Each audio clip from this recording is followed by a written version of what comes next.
केंद्रीय कर्मचारियों की हुई मौज। दा में 3% बढ़ोतरी का ऐलान, मार्च में भुगतान। सैलरी में 186% का इजाफा। केंद्र सरकार ने हाल ही में अपने कर्मचारियों के लिए एक बड़ा तोहफा दिया है। सरकार ने महंगाई भत्ते डियरनेस अलाउंस में 3% की बढ़ोतरी का ऐलान किया है, जिससे लाखों केंद्रीय कर्मचारियों को लाभ मिलेगा। यह वृद्धि मार्च 2025 से लागू होगी और इसका भुगतान कर्मचारियों को जल्द ही किया जाएगा। इसके अलावा सरकार ने 2025 तक कर्मचारियों की सैलरी में 186% तक का इजाफा करने का भी संकेत दिया है। यह फैसला केंद्रीय कर्मचारियों के लिए बड़ी राहत लेकर आया है, क्योंकि बढ़ती महंगाई के कारण उनकी आर्थिक स्थिति पर दबाव बढ़ रहा था।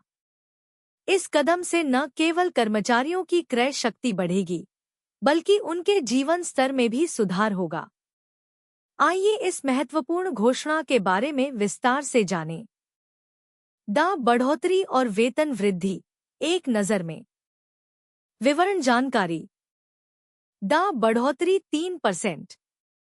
लागू होने की तिथि मार्च 2025। भुगतान की तिथि जल्द ही। लाभार्थी केंद्रीय कर्मचारी और पेंशन भोगी। 2025 तक वेतन वृद्धि 186% तक। वर्तमान दा दर 38%।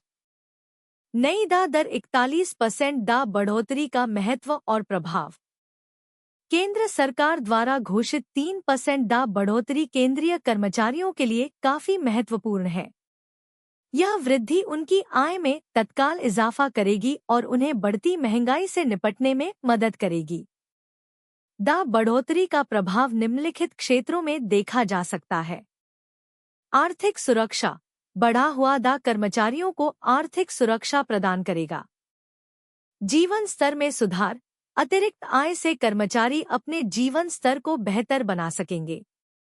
बचत और निवेश। बढ़ी हुई आय का एक हिस्सा बचत और निवेश में लगाया जा सकता है। अर्थव्यवस्था को बढ़ावा। कर्मचारियों की बढ़ी हुई क्रय शक्ति से अर्थव्यवस्था को गति मिलेगी। दा कैलकुलेशन और नई दरें। दा की गणना कर्मचारियों के मूल वेतन के आधार पर की जाती है। वर्तमान में दा की दर 38% है, जो अब बढ़कर 41% हो जाएगी। यह बढ़ोतरी कर्मचारियों की सैलरी में काफी अंतर लाएगी। उदाहरण के लिए, यदि किसी कर्मचारी का मूल वेतन 20,000 रुपये है, तो उसे पहले 7,600 रुपये दा मिलता था। नई दर के अनुसार उसे 8,200 रुपये दा मिलेगा। इस प्रकार प्रति माह 600 रुपये की वृद्धि होगी। 2025 तक 186% वेतन वृद्धि का लक्ष्य। सरकार ने 2025 तक केंद्रीय कर्मचारियों के वेतन में 186% तक की वृद्धि का महत्वाकांक्षी लक्ष्य रखा है। यह योजना कर्मचारियों के लिए दूरगामी प्रभाव डालने वाली है। इस लक्ष्य को प्राप्त करने के लिए सरकार निम्नलिखित कदम उठा सकती है। नियमित दा बढ़ोतरी। हर 6 महीने में दा में वृद्धि की जा सकती है। वेतन आयोग की सिफारिशें। नए वेतन आयोग की सिफारिशों को लागू किया जा सकता है। प्रोत्साहन और बोनस। प्रदर्शन आधारित प्रोत्साहन और बोनस की व्यवस्था की जा सकती है। ग्रेड पे में संशोधन। कर्मचारियों के ग्रेड पे में बदलाव किया जा सकता है। दा बढ़ोतरी का आर्थिक प्रभाव। दा में 3% की बढ़ोतरी और आने वाले वर्षों में प्रस्तावित वेतन वृद्धि का देश की अर्थव्यवस्था पर व्यापक प्रभाव पड़ेगा। इसके कुछ प्रमुख आर्थिक प्रभाव निम्नलिखित हैं। उपभोग में वृद्धि। बढ़ी हुई आय से कर्मचारियों का उपभोग बढ़ेगा, जिससे बाजार में मांग बढ़ेगी।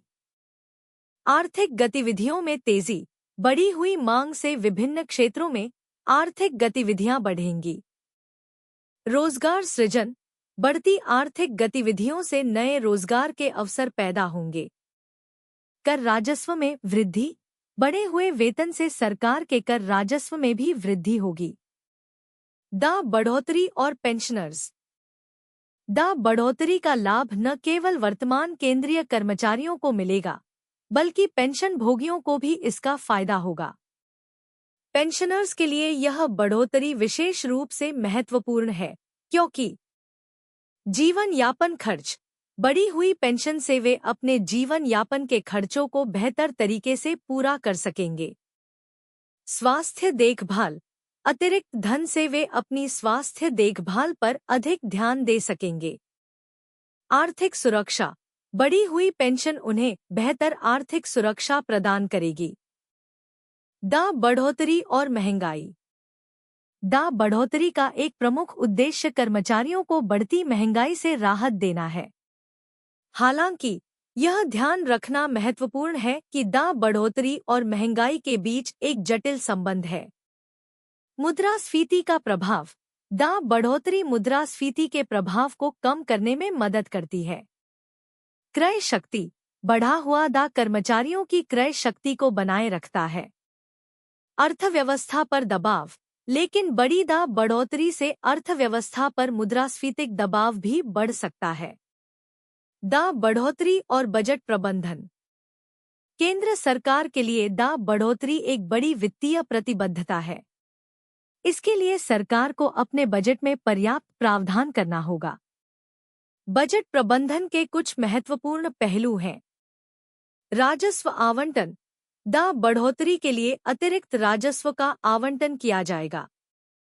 खर्च की प्राथमिकता अन्य क्षेत्रों के खर्च को पुनः प्राथमिकता दी जा सकती है। राजकोषीय घाटा सरकार को राजकोषीय घाटे पर नियंत्रण रखना होगा।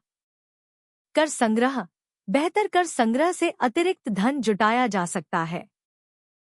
बढ़ोतरी और कर्मचारी प्रदर्शन बढ़ोतरी का कर्मचारियों के प्रदर्शन पर सकारात्मक प्रभाव पड़ने की उम्मीद है। यह निम्नलिखित तरीकों से कर्मचारी प्रदर्शन को प्रभावित कर सकता है। प्रेरणा बढ़ा हुआ वेतन कर्मचारियों को बेहतर प्रदर्शन के लिए प्रेरित कर सकता है। कार्य संतुष्टि आर्थिक सुरक्षा से कार्य संतुष्टि बढ़ सकती है। उत्पादकता संतुष्ट कर्मचारी अधिक उत्पादक हो सकते हैं। नवाचार बेहतर आर्थिक स्थिति से कर्मचारी नए विचारों और नवाचारों पर ध्यान दे सकते हैं। बढ़ोतरी और निजी क्षेत्र केंद्र सरकार द्वारा बढ़ोतरी का प्रभाव निजी क्षेत्र पर भी पड़ सकता है। यह निम्नलिखित तरीकों से निजी क्षेत्र को प्रभावित कर सकता है। वेतन संरचना निजी कंपनियां अपनी वेतन संरचना में बदलाव कर सकती हैं। प्रतिस्पर्धा सरकारी नौकरियां अधिक आकर्षक हो सकती हैं, जिससे प्रतिभा के लिए प्रतिस्पर्धा बढ़ सकती है। उत्पादों की मांग बढ़ी हुई क्रय शक्ति से निजी क्षेत्र के उत्पादों की मांग बढ़ सकती है। सेवा क्षेत्र विशेष रूप से सेवा क्षेत्र में वृद्धि देखी जा सकती है।